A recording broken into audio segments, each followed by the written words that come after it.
আজকে আমি বানিয়েছি ফ্রাইড রাইসের সাথে চিলি সয়াবিন ভগবানের ভোগের জন্য। কিভাবে বানিয়েছি একবার দেখে নেওয়া যাক। সয়াবিনটা সেদ্ধ করে জলটা চিপে নিয়েছি, এবার এর মধ্যে দিয়ে দিচ্ছি লবণ,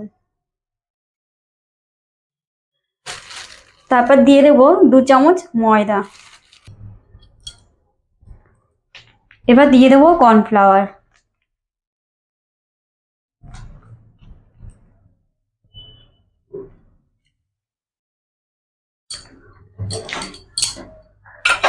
আর এর মধ্যে একটুখানি গোলমরিচের গুঁড়ো দিয়ে দিলাম।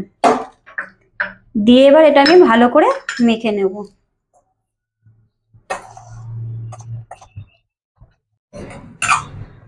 আমার সয়াবিনটা ভালো করে মাখা হয়ে গেছে।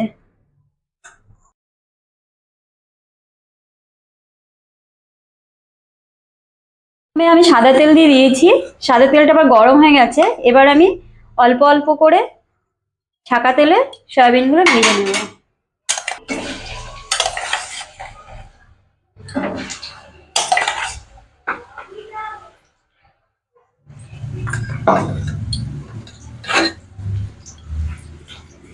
ছাকা তেলে ভালো করে এবার সয়াবিনগুলো ভেজে ভেজে তুলবো। আমার সয়াবিনগুলো ভালো করে ভাজা হয়ে গেছে, এবার তুলে নেব।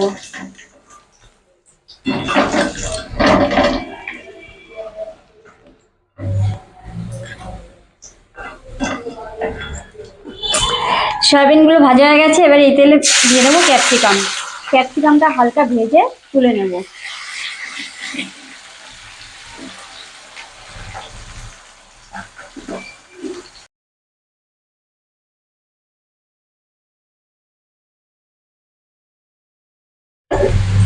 আমার ক্যাপসিকামটা হালকা করে ভাজা হয়ে গেছে, এবার আমি তুলে নেব।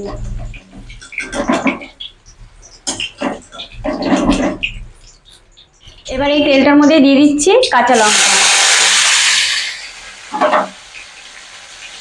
এবার দিয়ে দিচ্ছি আদা,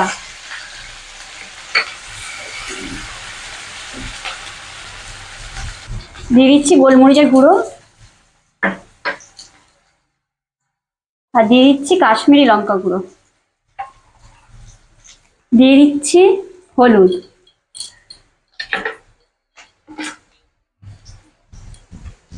দিয়ে দিচ্ছি গ্রিন চিলি সস,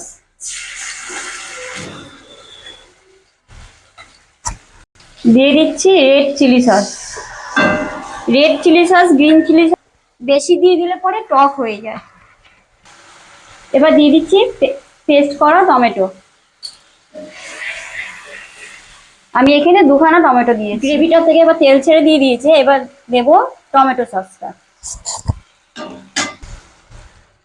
এবার আমি দিয়ে দিচ্ছি লবণ।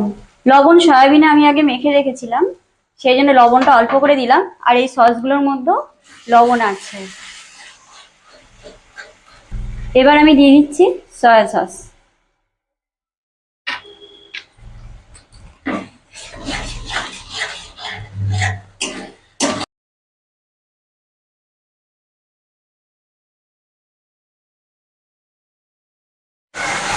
আমার মশলাটা পুরোপুরি রেডি, এবার আমি সয়াবিনগুলো দিয়ে দেবো।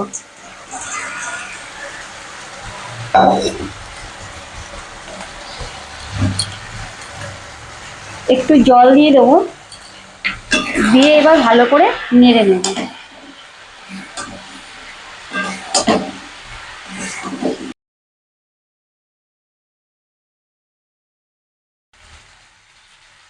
আমি এখানে একটু আজিনামোটো দিচ্ছি।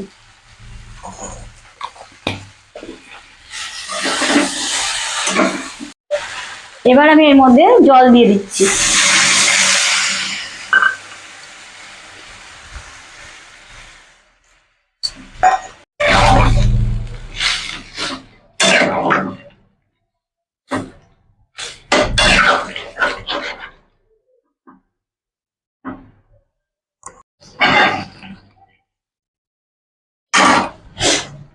আমার সয়াবিনটা এবার হয়ে গেছে।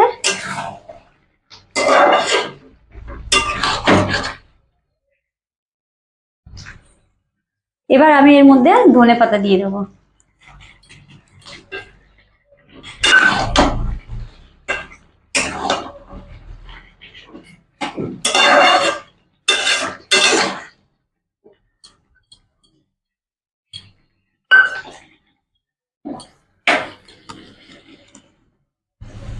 আমার এবার সয়াবিনটা পুরোপুরি রেডি, এবার আমি গ্যাসটা অফ করে দেবো।